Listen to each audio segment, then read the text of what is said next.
There is a metric shit ton of free champions, all rarities in Raid Shadow Legends. And yes, metric shit ton is an actual unit of measurement.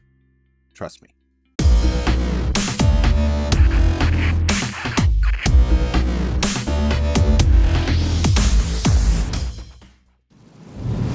Hey guys, finally he sleeps here. Today we're going to go through the massive list of free champions in Raid, and there are multiple places to claim them. They are everywhere. First though, make sure you subscribe here at YouTube, turn on notifications so you never miss when a Raid video goes live here on this channel where we only deal with Raid Shadow Legends. I've got multiple channels here on YouTube, so if you're watching this coming from somewhere else, thanks a lot. We're trying to develop these new channels into channels that we can kind of drive forward into new games, and this is the Raid Shadow Legends one. All right, so talking to a friend of mine in the game, Sami. If you come onto our live streams, you'll know Sami. He's been my go-to for numbers and everything for the last couple of years. Great guy, fantastic player in the game, and he built this list so that we can make a video together, and we're going to kind of expand on it and go through it. It is a lot. There are a ton of free champions in Raid. That means they're stuff that you don't have to spend money for. They're just available by playing, and we're going to go through the whole list. The most easily accessible players in the game are the ones that are available as miscellaneous drops through campaign. Now, I'm going to start here, and I know you're like, this is stupid. Come on. Everybody knows that these are here. But there's a lot. I mean, we're looking at 6 champions in the first castle.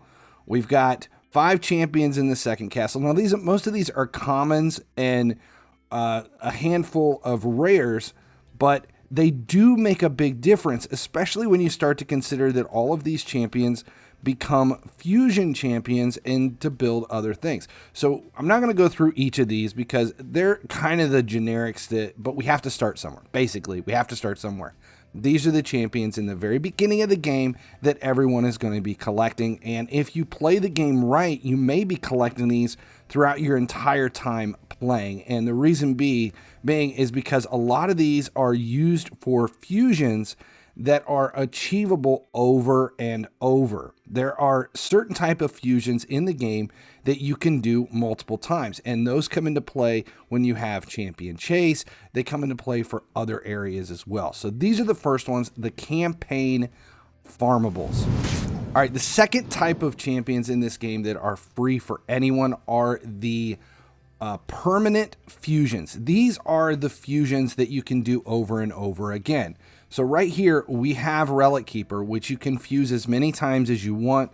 Again, great for stuff like Champion Chase or Clan versus Clan.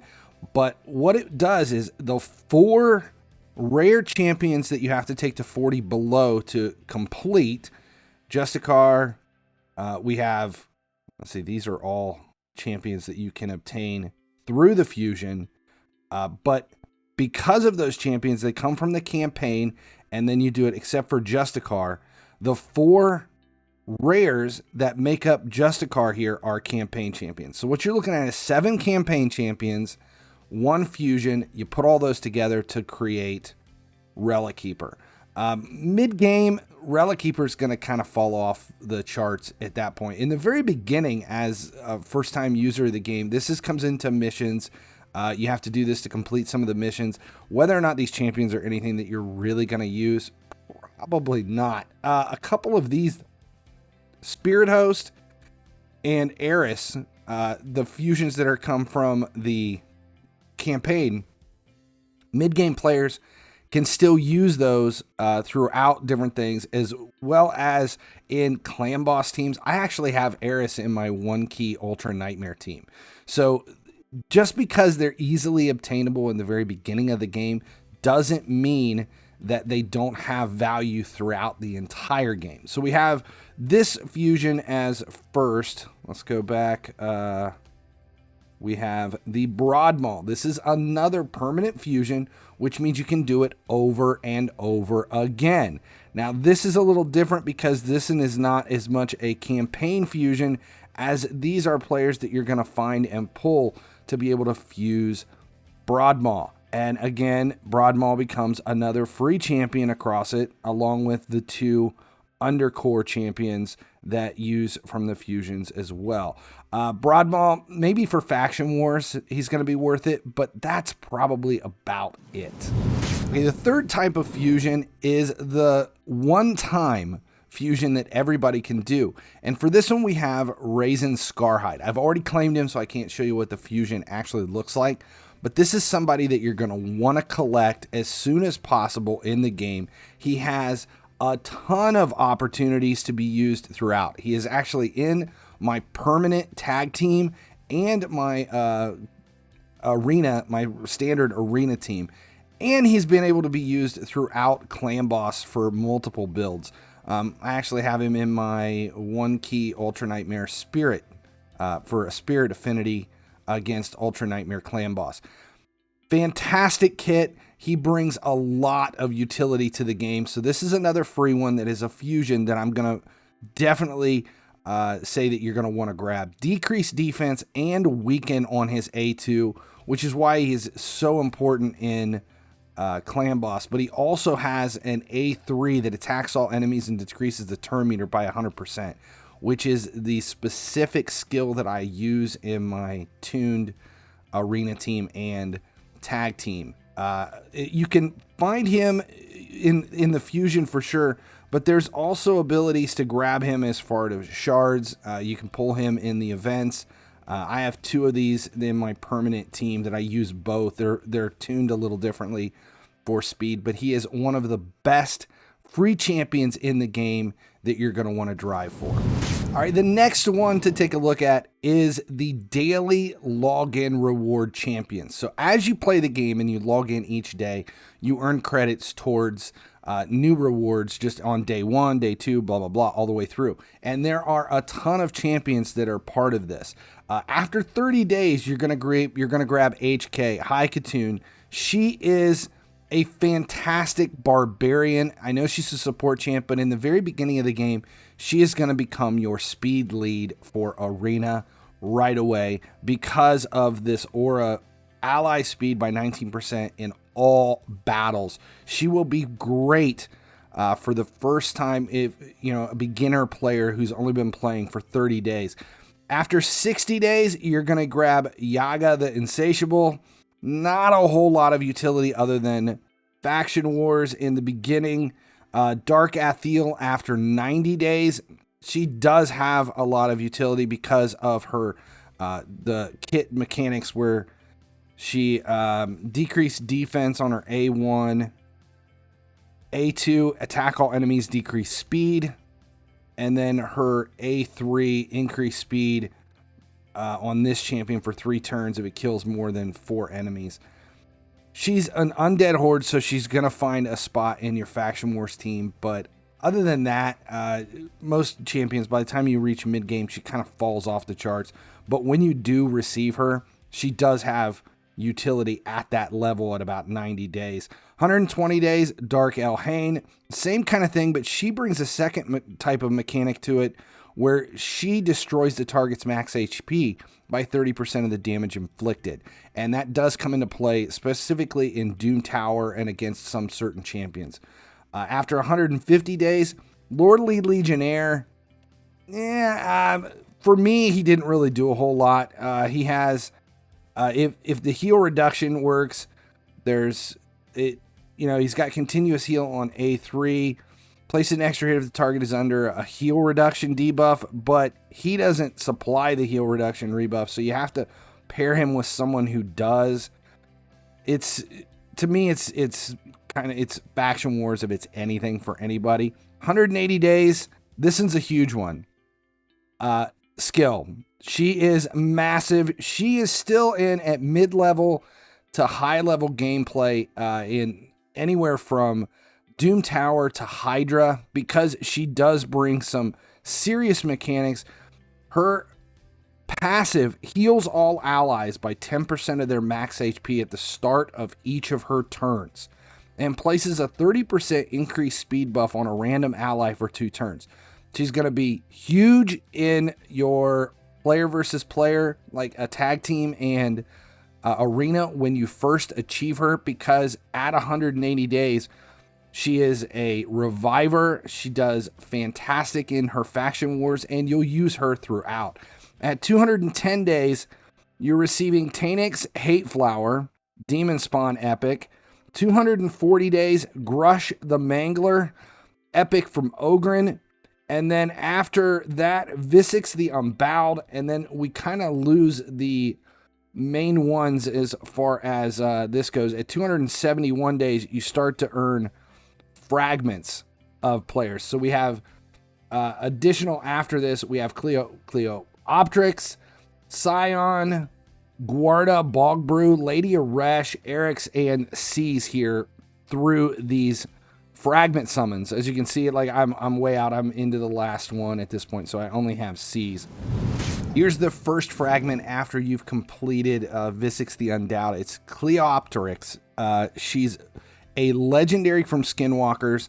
I use her in my Faction Wars team, but I've never really taken her all the way to level 60. She does have utility throughout. I've seen people use her in multiple areas of the game. I've just never had the real need to take her all the way to 60. Next up, we have Sion. This is an epic from Demon Spawn.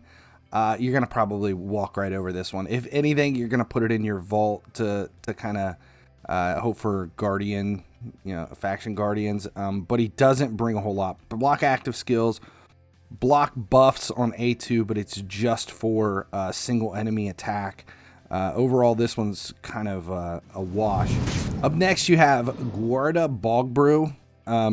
Definitely in need of a brawl. This one really is a champion that, depending upon what you've got at that point, may be effective, may not be effective. Brings poison and weaken on A2, so it gives a little bit of utility in stuff like, maybe in the clan boss, if you're, short on poison champs. Dragon for sure. Increases ally resistance in arena battles by 65, but I don't think I would really ever put this into an arena team, so it doesn't really help. Support champion, if you're short on Ogren, it is a legendary for Faction Wars. That's the next one in your daily logins. Next up, we have Lady Arish, who is an epic attack from Knight's Revenant. This is just going to be another one that you're probably going to throw right into your vault. See, we've got legendaries that come through, and then we have these epics. It's it just has utility based on where you are, but really there's no place in the game that she's going to really shine. So we'll move on to the next one. Up next, also from Knight's Revenant, this one actually is an HP legendary, a little bit more utility than the last one. She brings, everything's HP based, which is fantastic, but she has an AoE stun on her A2, ally protection and counterattack on her A3. Counterattack is only for Eric, so it's not everybody, but it's just for her. But ally protection is across the whole thing. Her passive, though, fills his champion's turn meter by 5% each time an ally inflicts a critical hit, and then heals this champion by 5% of their max HP each time an enemy inflicts a critical hit. So as long as you have a heavy attack team, there is utility here for this one. She kind of stands out in Doom Tower, which is really the only place for Eric's. But again, it's another legendary. It will definitely help you in Faction Wars if you're at that point still unable to finish out all of your stars for Knight's Revenant. The last login champion that's free that you build through the fragments is C's. C's is an attack epic from Ogren. This is who I'm actually working on my main account right now. A little bit of utility throughout, but my problem with this one is by the time you get it, it being the last login champion, you've been playing for well over a year. You probably have champions that are more effective than this in specific places. There's no real place that it stands out. Perfect Veil on this champion for the A2 increased crit damage, but only on this champion. It steals 15% of the turn meter from the enemy with the highest turn meter at the end of this champion's turn. Effect cannot be resisted. That's really the only thing that's kind of bringing any utility to it at that point. But again, these are all free champions that you don't have to do anything other than just play and work your way through the game. In addition to the daily login stuff that you get, the champions that we just talked about, there are also the 7-day login champions. The first 7 days of when you start to play the game, Jizo is the champion that you get on your 7th day of logging in.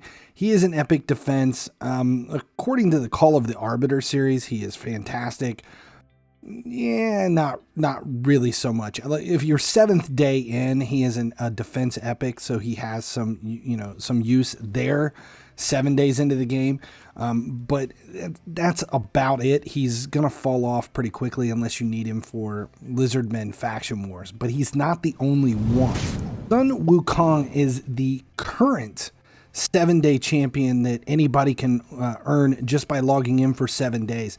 And he is a fantastic legendary attack. He's basically set up for arena, but you can use him in other places as well. He has a really interesting kit and a passive that allows him to revive with 100% HP and 100% turn meter every 3 turns after he's killed, as long as there's someone else in your team is alive and block revive was not used. His aura is 28% in arena speed. So he does have a lot of fantastic uses, and he was free and only took 7 days to get him. He's not the only legendary that has been this. Depending upon how long you've been in the game, there have been multiple champions that were free 7-day logins like this. I think most notably is Ultimate Death Knight, which was one from, trying to remember, that was about a year ago, maybe. Ultimate Death Knight. We also have... let's see, where's she at? Rhonda. Here, Rhonda was another free 7-day login, and as long as you're still in the game, these pop up every 3, 4, 5 months, and it just depends on what kind of long-running promo they're using. Then when that happens, 7 days in, you'll end up with another free champion, and these have all been pretty decent legendaries. It just has to come down to how long you've been playing the game and are you around for 7 days when those promos are running. Next up, we're going to take a look at Doom Tower, because in the Doom Tower, as you complete the secret rooms, let's find, do we have a secret room that we haven't yet completed? Let's go to Hard Doom Tower, see where I'm at, and I'll show you what we're talking about. Okay, so here we have on the Hard Doom Tower, as you complete the secret rooms, it shows that there is also giving out fragments in those secret rooms toward champions that you can earn. There are champions for hard and champions for normal Doom Tower. Let's take a look at it. Okay, on the normal side, we have Archmage Helmet that you earn through the secret rooms on normal Doom Tower. He is fantastic. You will use him a lot in early to mid game. Because of one function here, his A3 lays down increased speed, increased crit rate, and increased damage on your entire team. So if you have anybody that is specifically set up to increase damage or work better with a lot of buffs on, this is your champion to pair with it. The number one use for him is when you are earlier mid-game and you pull a Seer. Seer, whose damage increases based on the buffs that are available. Archmage and Seer together create a massive combo, specifically in the waves and working your way through almost any dungeon in the game. Aoth the Seared is another Doom Tower champion. Unbelievable champion, has multiple utilities throughout. Attacks one enemy, brings decreased crit rate on A1, HP burn on AoE on A2. A3 is shield. Now this is another one that is has a alternate champion that improves what this one does, and that would be Rian the Conjurer, which we'll get to eventually. But This one, Aoth the Seared, is another HP burn champ that will do you well in multiple areas of the game, specifically because of this A2 AoE HP burn. High champion to use in the standard series of Spider, has utility in, let's see, Doom Tower, as well as the HYDRA. Couldn't think of HYDRA. HYDRA. Rian the Conjurer is the next one. It is a support champ from Dark Elves, and she pairs up with Aoth. If we go back to Aoth, you can see that she affects what happens with Aoth as far as HP burn. So you're going to want to pair those two up when that opportunity gets there. She is huge in the game, makes a big difference, specifically in Spider, HYDRA, Nether Spider, because she does work specifically with Aoth. Her A1 is a block buffs for one champion. She has a weaken on A2, but it also has a 75% chance of removing all buffs from all enemies. So she is a buff cleanser for the opposing team. And then 75% place of placing 25% weaken debuff on all enemies for 2 turns. Revives a dead ally with 50% HP, then fills their turn meter by 50%. Will then also place a block debuffs buff on them for 2 turns. Will also revive Aoth the Seared and Euros the Soul Cage, who is another champion we're about to get to, with 30% HP if they are on the same team and not the target of the skill. Huge utility in here. Why in the hell do I still have Rion at 50? I really need to build this. I haven't done anything with her. I just talked myself into my next champion to build. Up next, we have Dark Kale, who is another fragment that you end up building through Doom Tower. Dark Kale has multiple utilities throughout just because of the HP burn. Attacks one enemy, each hit has a 25% chance to instantly activate poison or poison and HP burn. So it is a poison exploder, which comes into play with you have multiple poisons and HP burn champions that you're working together. Will make a big difference. Poison exploders are a big deal in the game, and they're very rare. So when Dark Kale was added as a free poison exploder on A1, it was a huge deal. This is another one. Why have I not finished building? Up next, we have Gwyneth, which is another Dark Elves attack. A1 is an AoE. Attack does not counter or does not trigger counterattacks. Weaken for her A2. A3 transfers all debuffs from this champion to one target enemy, then attacks that enemy. Ignores 10% of the target's defense.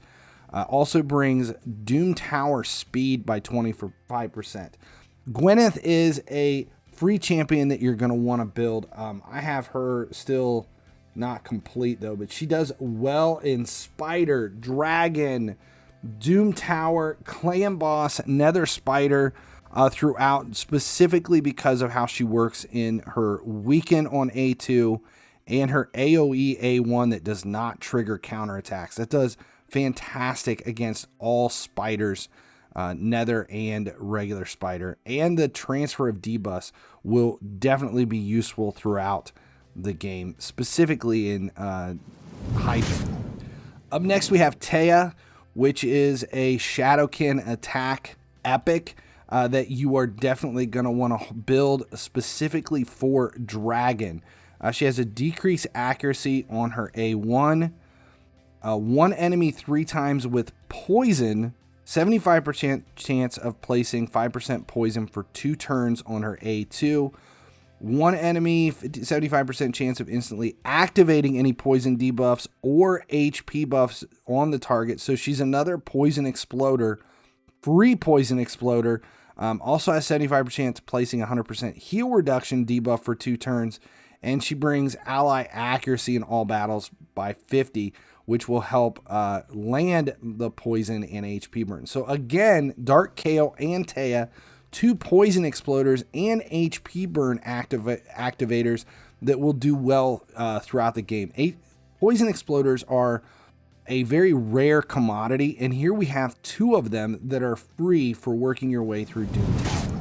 Up next, we have Zichi, Epic Lizardmen Attack. realistically, the only thing this one brings is she looks halfway decent. That's it. It's about all she's good for. Up next, we have an epic support champion from Orcs Lega. She is going to be a spectacular champion in Dragon, both normal and hard. 50% chance of placing 5% poison for 2 turns on A1, A2. 75% chance of placing 2 poisons and poison sensitivity. A3, 60% increased defense and increased attack on all allies as a support champ. And then her passive, whenever she's attacked, has a 50% chance of increasing the duration of all poison debuffs on the attacker by 1 turn.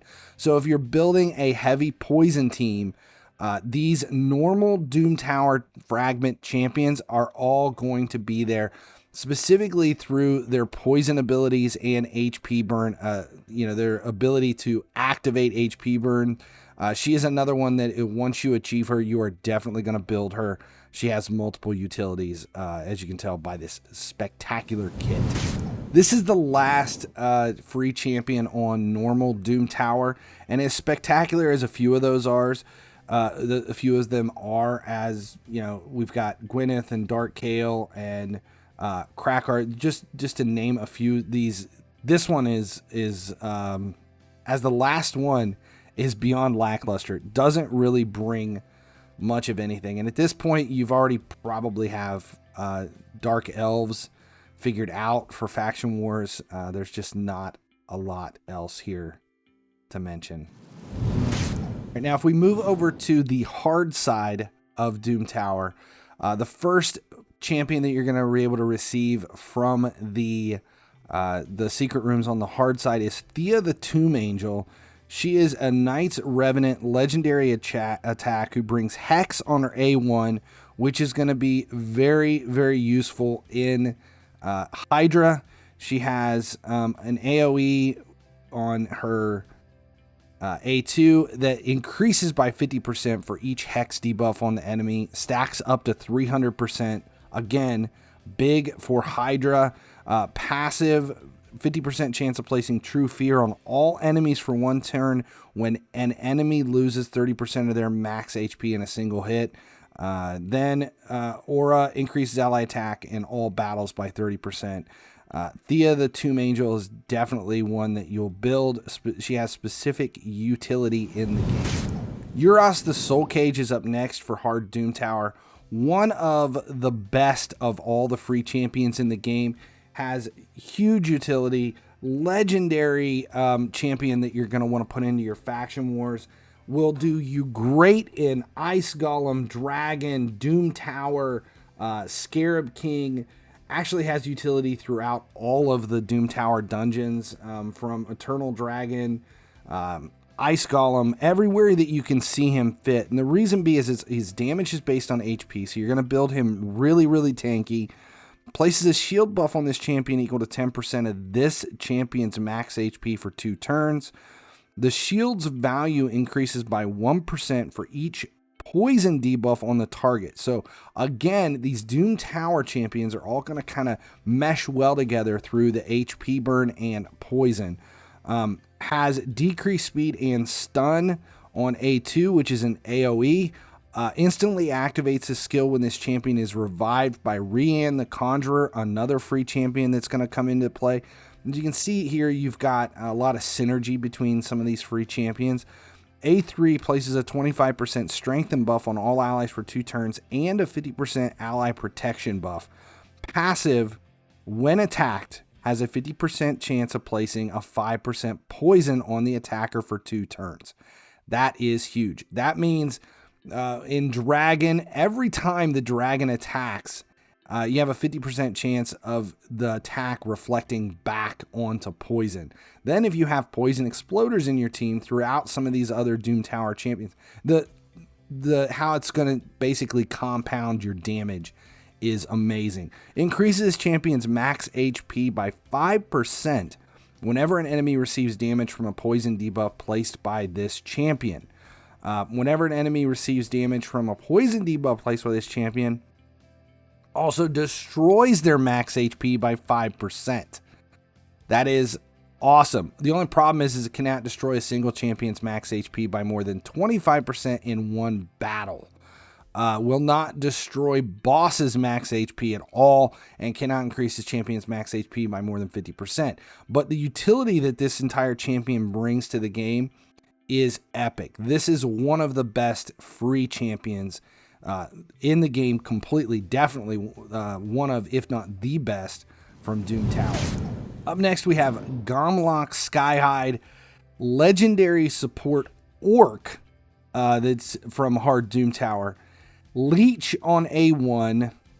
A2 is attacks one enemy, 60% chance of stealing all buffs from the target, and a 60% chance of stealing 50% of the target's turn meter. Attacks AoE 2 times on the A3. Let's see, chance of placing 60% decreased defense. The second hit on each target has a 75% chance of placing 25% weaken. And the first hit, 75% chance of decreasing the target's turn meter on the champion. That is big and specific for certain dungeon bosses. Passive, whenever 4 more debuffs, or when 4 more buffs are placed on the enemy team in a single turn, places a shield buff on this champion for equal to 30% of this champion's max HP for 2 turns. Kind of a weird passive. Not really sure how that's all going to come in, but definite. Fire Knight, Ice Golem, Doom Tower, you're going to use this. Dark Fae, because of the way the champion is actually built with attack based. It's not HP based, it is attack based. So it does bring a lot of options throughout. This is another free one that you're going to definitely build and use. The next one's also within Orcs. We have Varl the Destroyer. Where's he at? Right here.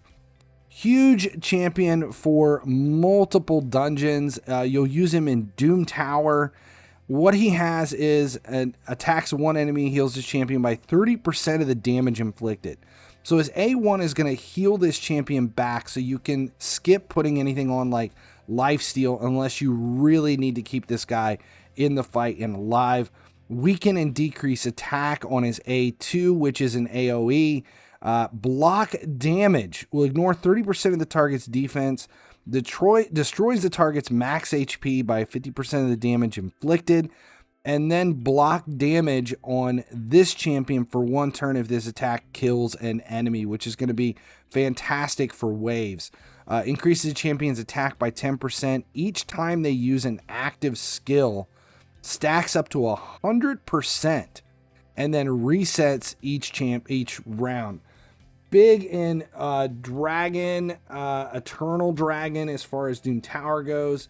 Clan Boss, it definitely has utility, and Faction Wars, huge. Massive attack champion. Again, another free one as you work your way through Doom Tower hard. Now up next is Basada, which is a legendary HP Lizardmen champion. This is a little bit... there's some people hate this champion, some people love this champion. I am very excited. I do not have him yet. He is on my list of free champions that I want to build and can't wait to get a hold of. Gonna be huge in Spider, Ice Golem, Dragon, Doom Tower, Dark Fae, Frost Spider, Eternal Dragon. There are multiple places that he will be used. Also in your Faction Wars as far as this goes. The reason being he's got a decrease attack on A1, strengthen, continuous heal, and shield being laid down on A2 for all allies for 2 turns. Also places a shield buff for 2 turns equal to 25% on this champion's HP on all allies.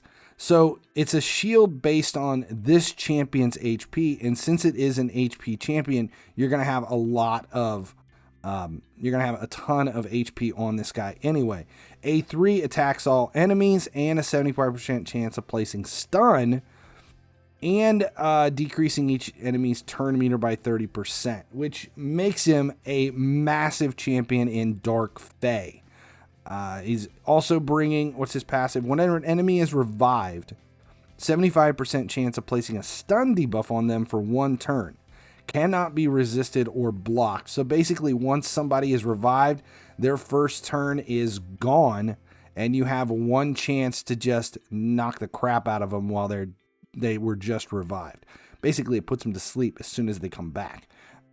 He has 31% ally HP in all battles. HP at that point, there's a lot of people who are bringing that. But again, it will add to the HP that you need to build this because, again, legendary HP champion. Up next, we have Vassel of the Seal, another HP legendary, this time from Demon Spawn. This one has HP burn on A1, as well as if they're under True Fear or a decreased attack. Also places a shield buff on this champion for 2 turns equal to 10% of their max HP. A2, 75% chance to place True Fear and decrease attack, which are going to help out on his A1. You're going to have to hit him with the A2 first. Balances the HP of all allies. The HP levels of all allies will be brought up to the level of the ally with the highest HP, then grants an extra turn. That is a 6-turn fully booked down to 4-turn on a cooldown. 4-turn cooldown HP balance is big. Passive receives 20% less damage from champions from the Bannerlord, High Elf, and Sacred Order factions. Interesting, weird. If there are 2 or more Demon Spawn champions on the team alongside this champion, so you need 3 total, increases the crit damage of all Demon Spawn champions on the team by 20%. Only works when this champion is alive. That's a big one. Vassel's going to be huge in Dragon, Eternal Dragon, the Griffin, Frost Spider. You can use him in a lot of other places as well, including Clan Boss, Iron Twins. His damage is huge on this champion. And anytime with these HP legendaries are must builds for me, because you build them tanky as hell because their damage is based on their HP, and that does make a big difference in keeping them alive as you work your way through it. For the next one, we're moving on to the Dark Elves, and we have Chromax Moonblood. And as excited as I was for the last few, this one, not so much. Doesn't really bring a whole lot, other than it's a defensive champion. Decrease attack, block buffs, but it's only on 1 enemy. Does have provoke and decrease accuracy on an AoE for the A3, which is really the only turn that's really going to give you anything. But again, this is like an end game champion that you're earning late into it. This is the 7th Doom Tower hard secret room champion that you're going to achieve, and by the time you're able to work your way through hard Doom Tower, this is probably going to be one that you're putting straight into your reserves in hopes that he will eventually be buffed and have some more utility. I can't see anybody at that level claiming him and being excited to build him. Okay, the next one is a dwarf, legendary HP. You know, I like the legendary HPs. And this is a dwarf, which is a faction. This is the first time, I think this is the first free champion we've even seen from the dwarfs. He's going to be huge in spiders, all kinds of spiders. Ice Golem as well, hard mode and regular mode spider, as well as frost spider in the Doom Tower. A1 based on HP, it's just one enemy 2 times, 30% of increasing the duration of HP burn debuffs by 1 turn. And we know HP burn does a lot towards spiders. 1 enemy 2 times on his A2, 75% chance of removing any block debuffs buff. Second hit has a 75% chance of removing 1 random buff except block debuffs. A3 is an AoE, 75% chance of playing HP burn for 2 turns, then fills this champion's turn meter by 5% for every HP burn debuff the enemy team had before this attack. So it's another synergy champion that you're going to want to build with a team that is laying down a lot of HP burn. Passive, champion will not receive any damage from HP burn debuffs. Instead, HP burn debuffs will heal this champion by 5% max HP each time the debuff activates. Whenever an enemy attempts to place a freeze on this champion, instantly removes it and places it on the attacker. Also places an HP burn debuff on the attacker for 1 turn. HP burn debuff cannot be resisted, which is specifically why he is one of the most sought after champions for Ice Golem. Now, the last champion on the hard Doom Tower, I don't know what it is with the last champions being some of the weakest here in this. It should be the most effective champion that we have. But the last champion here is Ginro the Stork, who really only has one place he shines, and that is on the Eternal Dragon in Doom Tower. Attacks one enemy, 50% chance of increasing the cooldown of one of the target skills by 2 turns. A2 has one enemy, places stun for 2 turns, ignores block debuffs and block damage. A3, 60% increased defense on this champion for 3 turns and a counter attack for 2 turns. Passive increases this champion's defense each time they counter attack. Defense resets every time this champion gets a turn though. When attacking, converts this champion's resistance into additional accuracy. And then after effect, at the end of this champion's turn, places a provoke debuff for 1 turn on all enemies under increased attack buffs. So that's where he does come into play for Eternal Dragon, is his passive that places a provoke. Other than that, no real place you're gonna, I mean, maybe in your Faction Wars team, but sucks because that's the last free champion you're gonna receive on the hard side of Doom Tower. Next up, we'll take a look at missions. There are a few free champions that you're going to receive as you work your way all the way through. The final one, which we'll look at first because I am working my way towards him now, is Romantu Drake's Blood. One of the best champions in the game. Attacks one enemy, has a 75% chance of increasing the cooldown of one of the target skills at random. Also has a stun. A2. Attacks one enemy 4 times. First hit, 75% chance of placing decreased defense. Second, 75% chance for weaken. Third, 75% chance for decreased speed.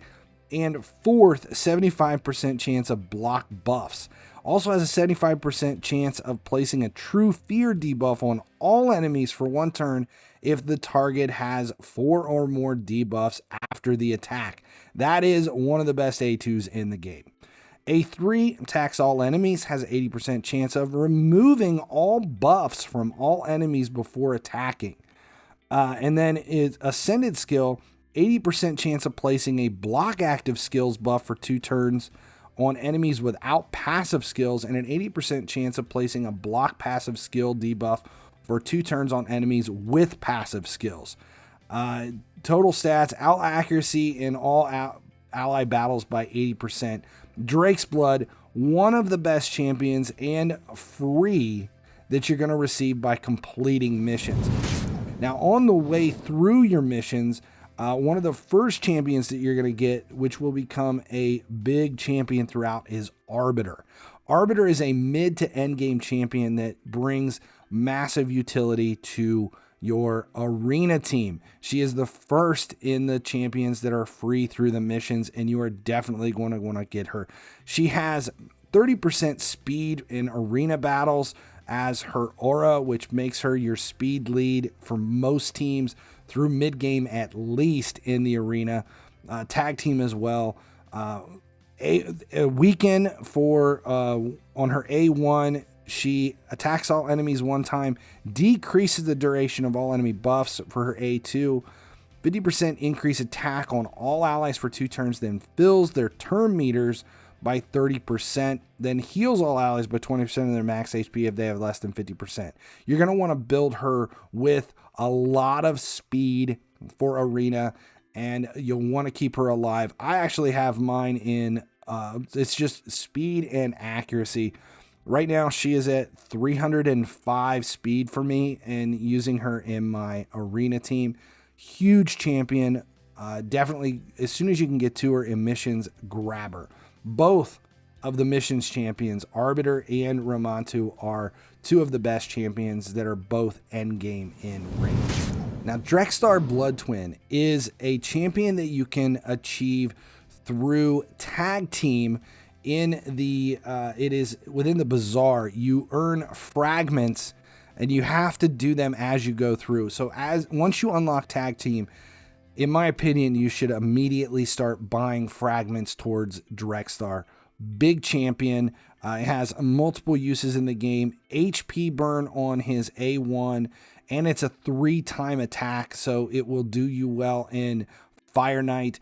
A2 has provoke and HP burn. If this chance increases to 100% if the target is under HP burn. So Drexstar will do well in your, as long as you have HP burn coming in on AoE, then this will provoke, which has a great chance against Eternal Dragon and was it Magma Dragon, will do you well in the HYDRA battles as well. Passive has a 55% chance of placing HP burn for 2 turns on the attacker when hit. This champion's resistance increases by 10 for every enemy under an HP burn, stacks up to 50.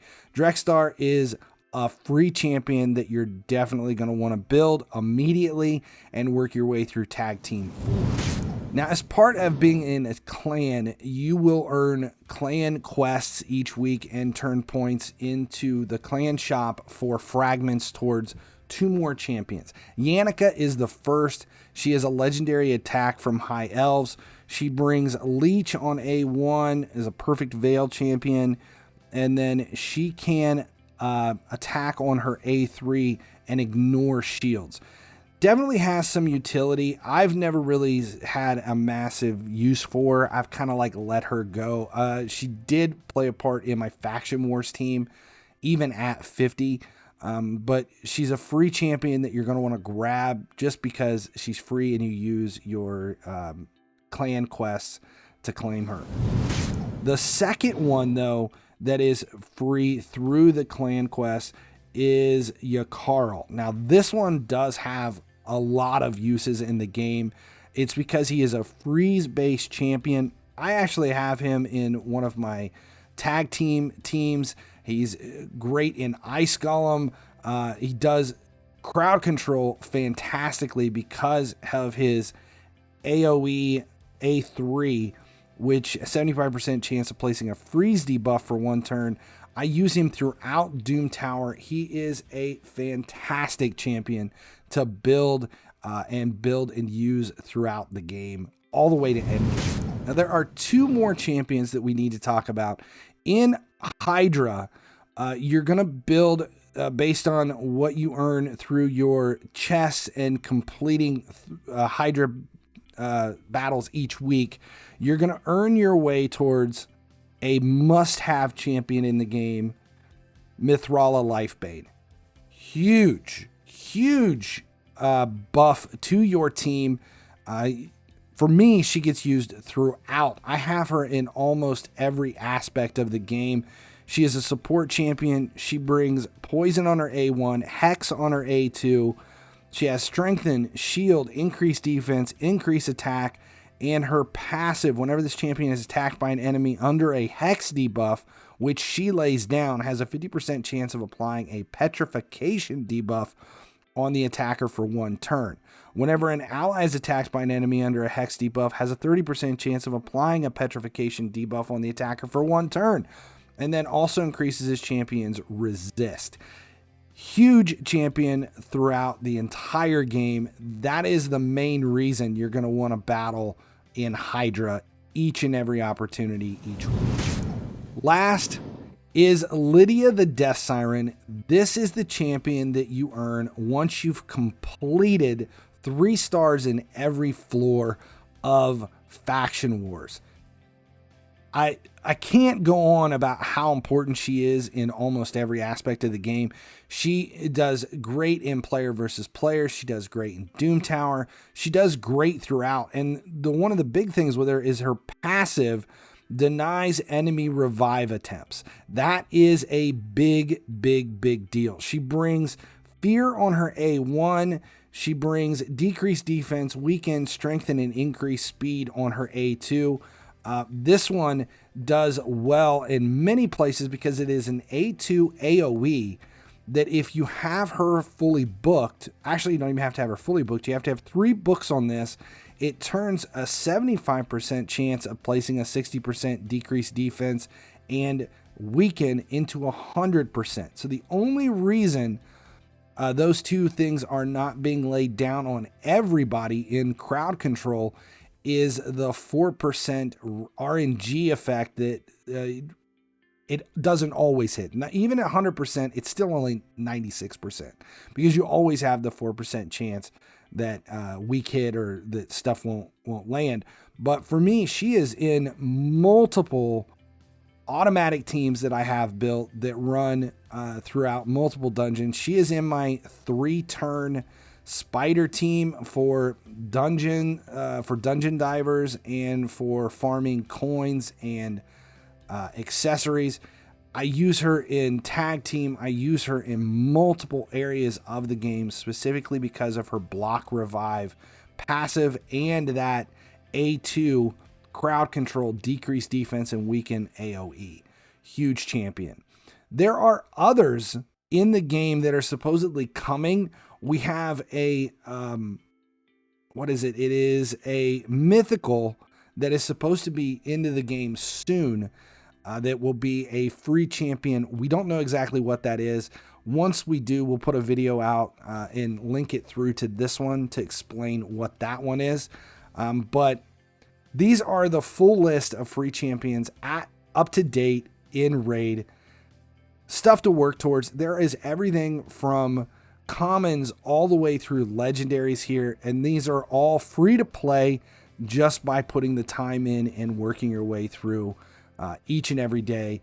Within the first 2 years of playing, you should be able to have everything on that list, but it is a constant roll of free champions that does make a big difference.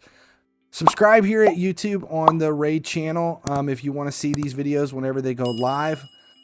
I'm finally he sleeps. Appreciate ya. As long as you keep tuning in, I'll keep making videos. Thanks for watching. If you haven't noticed, my YouTube channel has expanded. Subscribe here for Raid Shadow Legends content, but make sure you check out my other channels as well for EA Sports FC, everything automotive over at Gearheads, and visit Cringeworthy for a few laughs. Subscribe links are right over there.